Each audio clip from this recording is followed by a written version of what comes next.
No, it's been a lifelong thing. Since when I was like a little kid, probably like 7, I think 6 or 7, my parents started getting me subscriptions to car magazines, like the Road and Track, Car and Driver, DuPont Registry, all those, and I finally just got hooked, and I would like study cars from a really early on age, and yeah, so the passion has always been lifelong, pretty much lifelong, as far as I can remember anyway. So cars have always been with me, and you know, my passive thoughts, and like I'm like, what are my goals? What do I want to get to in life? I feel like cars have always been a huge part of that. So that was one of my big questions going in, is that sim racing looked awesome, right? It looked like a ton of fun, but it was the racing part that I didn't really know anything about, right?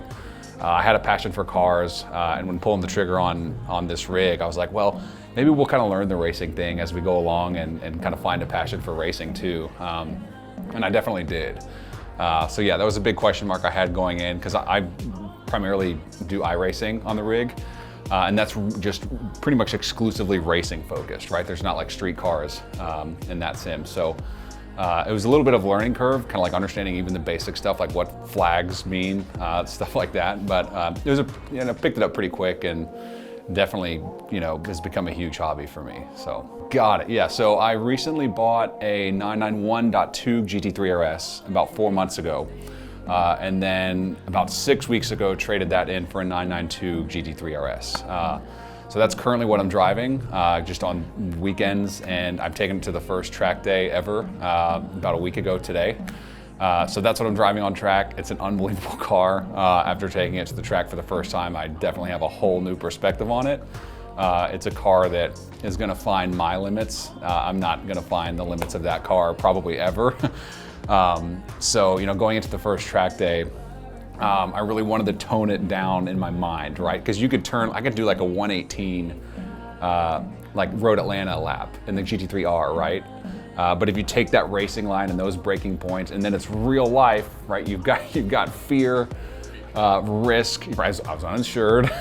So first track day, I was really trying to just go in with the goal of, you know, being safe and having fun, and that's, you know, a skill set that I want to build, right? And, you know, kind of take some of what I've learned on the sim and try to implement that into real life driving on the track. Yeah, so I think I was pretty familiar with sim racing just really generally for a while leading up to buying this thing, but specifically, Podium One had a rig set up at an open house that I went to, and it was there, and everyone was trying it out. I was like, whoa, I've never seen like a triple monitor setup, and this thing's got motion, and I think it was set up on the Nürburgring with a Ferrari 488 challenge car, and I was like, this is a real deal. This is like, you know, not your average like Forza or, you know, video game trial. You know, we never really see anything like this. So I gave it a shot, and I was like, whoa, this thing is pretty cool. But then really kind of forgot about it, honestly, and my wife was like, maybe you should get one of those simulators. So it's kind of a theme. She always has the cool ideas of stuff to get into. So, but yeah, I first saw one of these at an open house. I think y'all brought one too. The two techniques, at least that I've found to be really beneficial in terms of learning on the sim are like threshold braking, right? To brake right up to that ABS point, but not engage it, and then, you know, the trail braking off of that. So that's definitely something you can, you know, not just learn, but practice and kind of try to perfect and master that technique. So trail braking and threshold braking, just braking in general, right, is tough. And the sim really helps you kind of hone in those skills. And also like steering lock, right? So like the feedback that the wheel gives you is gonna be pretty accurate, if not like spot on to what you're gonna feel like in real life, like on the track. So kind of keeping at that steering lock point where, you know, if you're turning any more, you're going slower, right? Just kind of staying at that, you know, all the way through your exit, kind of right at that steering lock level, and then the trail braking and braking techniques, I feel like are the two things that really, you know, allow you to practice and hone in on, let alone just like the track lines, right? And memorizing tracks. So I would definitely say my favorite thing on this rig is the SimiCube active pedal. I think this is the active ultimate active pedal. And so that and the motion too, just add two really awesome components to, you know, the immersion level of the brake. I mean, it's gonna really mimic what an ABS feels like in a real car, right? And to people that aren't familiar with what that feels like, you know, at like a car's limit, I like to talk about like driving in the snow, right? We've all like locked the tires up and locked the brakes up in the snow when you're like coming to the slow halt in like an icy patch or something like that.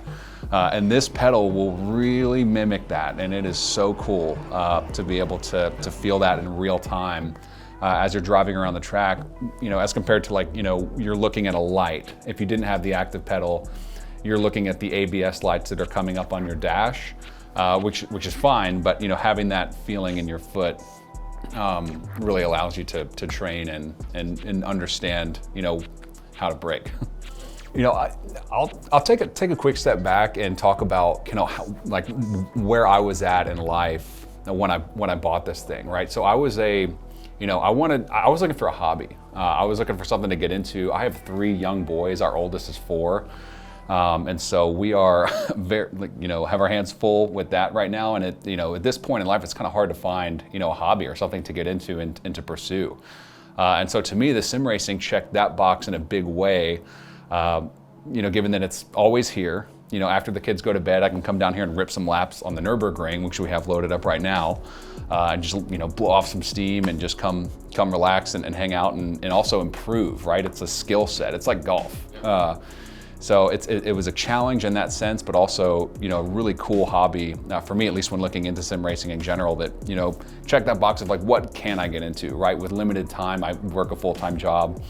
So with kids, obviously that was, you know, a tough void to fill in life is finding that hobby. And this has definitely become that. But, you know, in terms of like practicing for the track, it's huge. I mean, you know, I can imagine if you're like a professional race car driver, to where, you know, having that track that you have coming up, you know, in a couple weeks, you know, in your garage, in your, you know, spare bedroom that you have, as a huge advantage going into where you can, you know, really be able to close your eyes and just go through every turn, every braking point, and just, you know, be ready to where when you show up on race day, right, you're not wasting any time, any track time, kind of learning the track, right? So no, yeah, going into this, I was really looking for a hobby, and this has definitely become that. And kind of through the hobby, I started streaming, which has been really fun. I've been able to meet some really cool people through that. But one of my goals with that was to just introduce people to sim racing, right? It was so cool for me, and I really didn't have too much of an idea of what it was all about until getting into it. So, you know, the streaming element has been really cool in that sense. But, you know, I would really put sim racing, you know, into 3 buckets of people that I think it would be really cool for. The first was like me when I got into this, was like, you're looking for a hobby. You know, maybe you have a busy schedule, you know, something like golf or tennis or, you know, whatever you're into, you know, you just don't have the time for it for whatever reason. And this is just the perfect thing to have. I think this is the coolest thing you can have, like, in your house and have access to basically all the time. So the hobbyist would be the first. The second, I would, you know, consider like any car enthusiast. So if you're into cars, maybe you have a car collection, maybe you have one car, you know, this could really be a cool component to, you know, mimic your car in terms of like the brake profile, the steering profile, things like that. And it looks awesome, obviously, next to like a garage full of really cool cars. So the car enthusiast being second.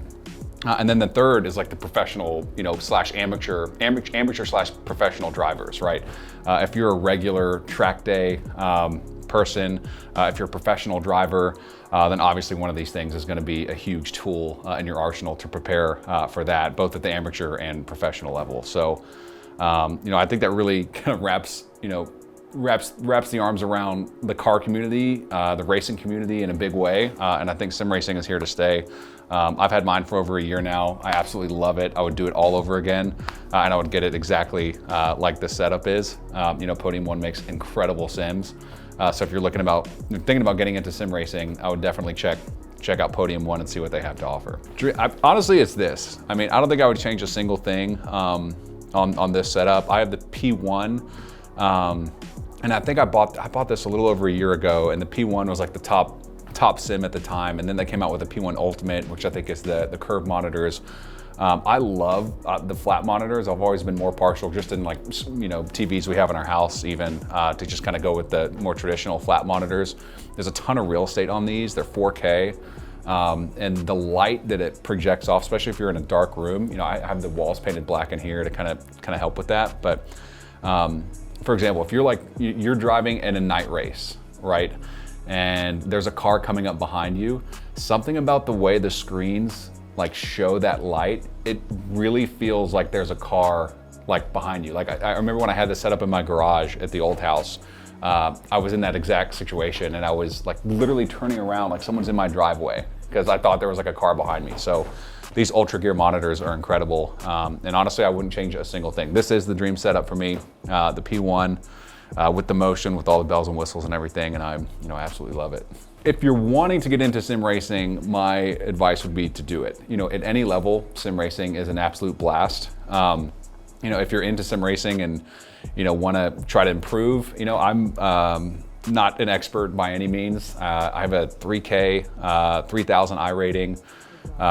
So I've had some success. It's been really fun, but I'm not going to pretend to be the expert, like Suelio type who's going to like teach you how to drive and just absolutely be smoking people left and right. Just go out there, have fun. It's a hobby, for a lot of people, and it is still for me. Go out there and have fun. Try not to take it too seriously, but I know that can be hard because it's so real. But just go out there and have fun. Learn as many tracks as you can. I'm kind of bad about just sticking to like 1 or 2 tracks, and that's one of my goals, is to just learn as many tracks next year as I can. I probably got about like 10 or 12 that I've got down to where I can confidently jump in official sessions. But just get out there. I progressed through the licensing and iRacing, and I've got my A license now. So multi-class racing is a lot of fun. I'm doing a lot of IMSA.